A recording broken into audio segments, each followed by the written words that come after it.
Thank you. And I've also got the co-founder here, Peter DeCampo, with us on WhatsApp video call, so he can say hi. Say hi, Peter. Hi. All right, I got to go. See you later. Okay, sorry. So thanks everybody for coming out. This is really exciting. Thank you to Nancy and to Pei and to Catchlight. Thank you to Photo Wings and Susie and her team, Open Society Foundation, Pulitzer Center. There's a lot of people to thank, and we're really excited about the book launch and partnering with Everyday Bay Area and lots of other things. So I will jump right into Everyday Africa and hopefully have some time to take some questions afterwards. And we've got books here if you want to buy a book. So what do you think of when I say Africa? Chances are for many people it's something like this, or maybe that,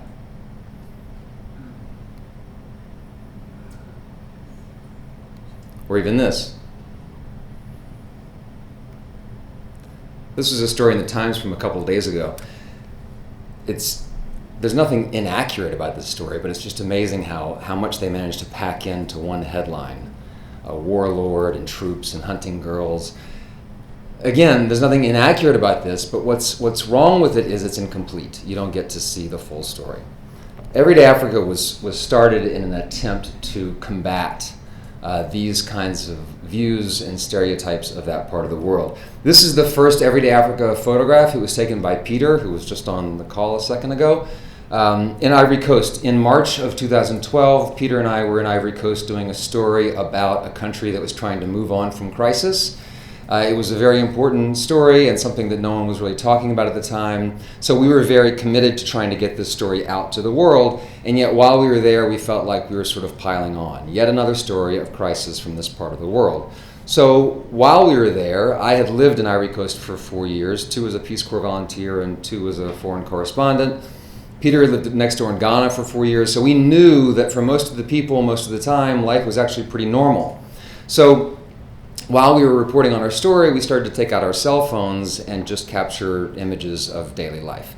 This is a photograph Peter took in the elevator while we were going to get our press passes in Abidjan, and that sort of kicked it all off. Over the next few days, we went throughout the western part of the country, interviewing people and talking about the political crisis.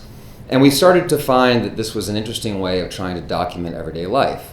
On the left, there's a photograph of a line of trucks coming back from Liberia holding refugees that were going home for the first time in a year.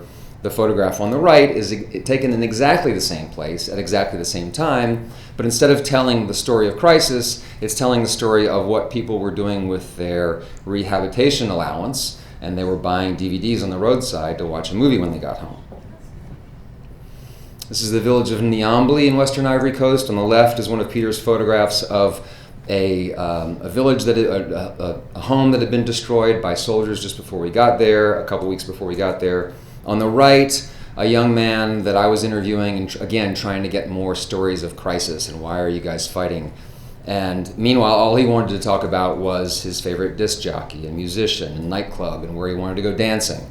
So this is a photograph I captured of him. Again, the woman on the left was a victim of war crimes during the conflict, photographed in a way to disguise her identity. On the right, a woman who was working at the hotel where we were staying for a few nights. So Everyday Africa was started then in March of 2012 and has grown to be a community of more than 30 photographers. Now we are, the active photographers are about a dozen, and most of them are African. And we have over 320,000 followers, and as the line there says, it's photographers living and working in Africa, finding the extreme not nearly as prevalent as the familiar, the everyday. If we are trying to not sort of focus on stories of crisis, what are we trying to say? What are the stories we're trying to tell? Well, we're trying to say, for example, that people in Africa join marching bands, and they go to work, and they rollerblade, and play in swimming pools, and they get married, and play with toy airplanes. And they study for exams and go to sporting events. They care about fashion and play golf. They go to concerts and care about art. And they go to the beach and they take photographs of their friends at the beach. They do laundry and pose for photographs for the school yearbook. They vote in elections and play polo. And they celebrate one-year wedding anniversaries. And they audition for movies. And they go fishing. And they stare at solar eclipses. These photographs could have been taken anywhere.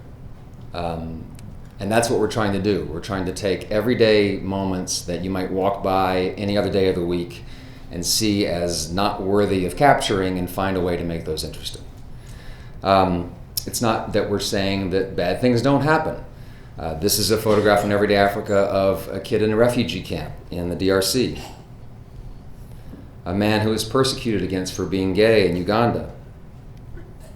The Ebola crisis in Sierra Leone. The difference is that because these photographs live on Instagram, this sort of torrent of photography, you can have photographs like this, and it's not the only thing you see. This image of the Ebola crisis might live next to an image of someone playing with their children, or going to the beach, or shopping for a cell phone. When we go to schools and talk about this project, the first thing I always do is I ask the question that I started this with. What's the first thing you think of when I say Africa? And we write these words down on a whiteboard. This is the first time we ever did it. It was in Chicago, and it's still, to this day, the only time I think that someone actually just said bad. But this is how the sort of words tend to sort of formulate. You start somewhere in the neighborhood of bad and war and poverty, and you end up over there near the Lion King. That's kind of the narrative arc of what people think of.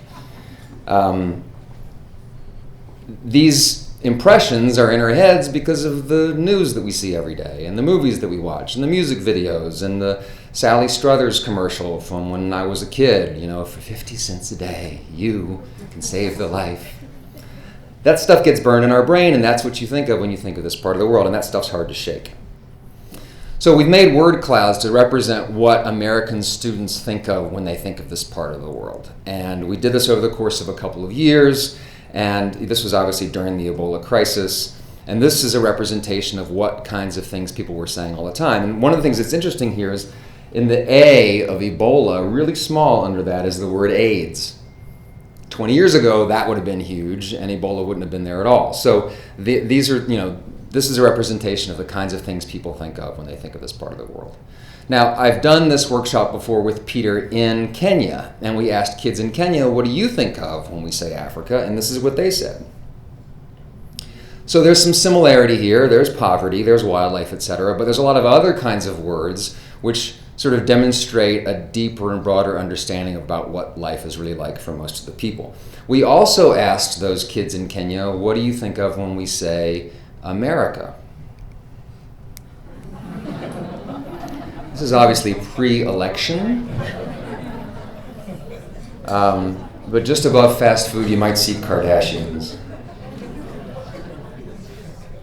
So this is a two-way street. It's not just that we have misperceptions of them. They have misperceptions of us. This stuff isn't inaccurate, but it's incomplete in some way.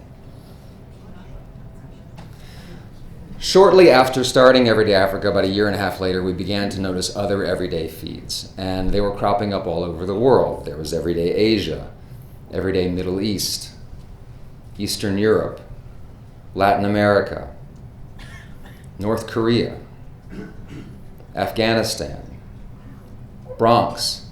The Everyday Bronx feed is the first one that we sort of had a hand in helping to get off the ground. We led an 8-week seminar in the South Bronx with a bunch of middle school kids, and at the end of that period of time, we had an archive of photography that they had created to start the Everyday Bronx feed, and then we handed it off to a group of photographers in the Bronx who now run this very vibrant part of our Instagram community.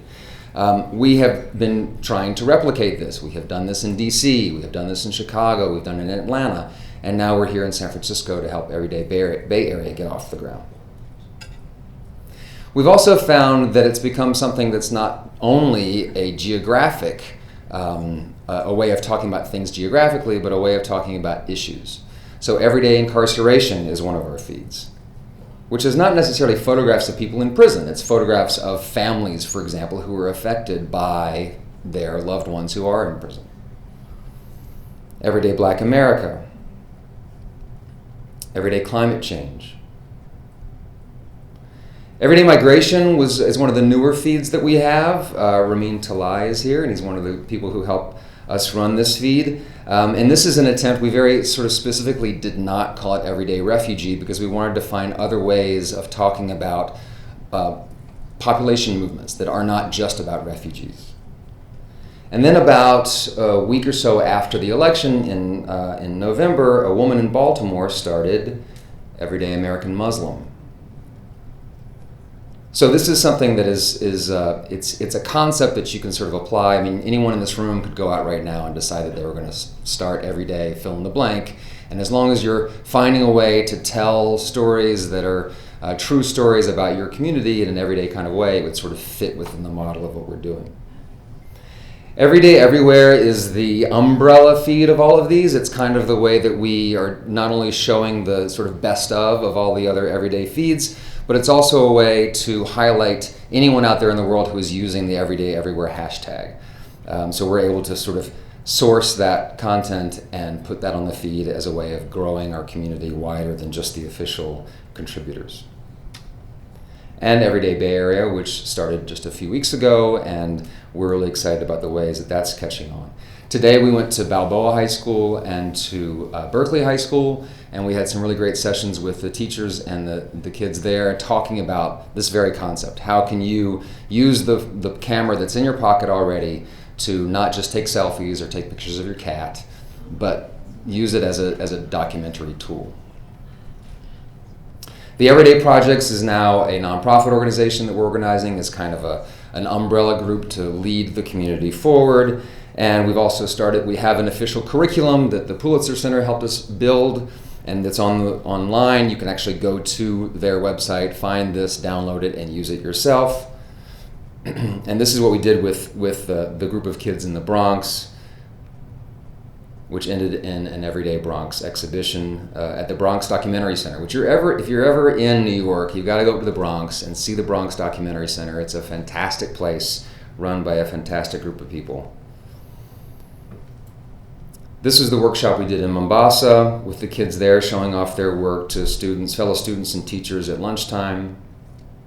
And then this is I was in Atlanta just about 2 weeks ago, and we brought together a school from a nice part of town on the northern end of the city and then a rougher part of town on the southern end of the city, and we brought them together using photography.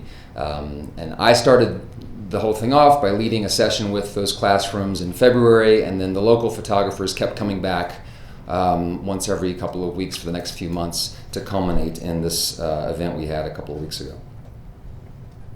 So that list of bad, hunger, poverty, giraffe, when we did that in Chicago, after just one 45-minute session, at the end of that, we asked the kids again, so now what do you think of when we say Africa? What are some of the words you think of? And, growth, strong, beautiful, modern, unexpected, etc.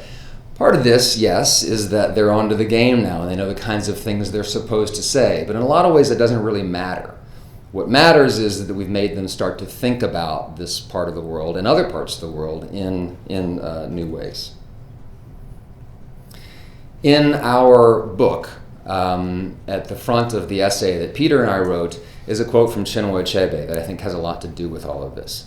We must hear all the stories, and by hearing all the stories, we will find, in fact, points of contact and communication, and the world story, the great story, will have a chance to develop. Please buy our book. Thank you.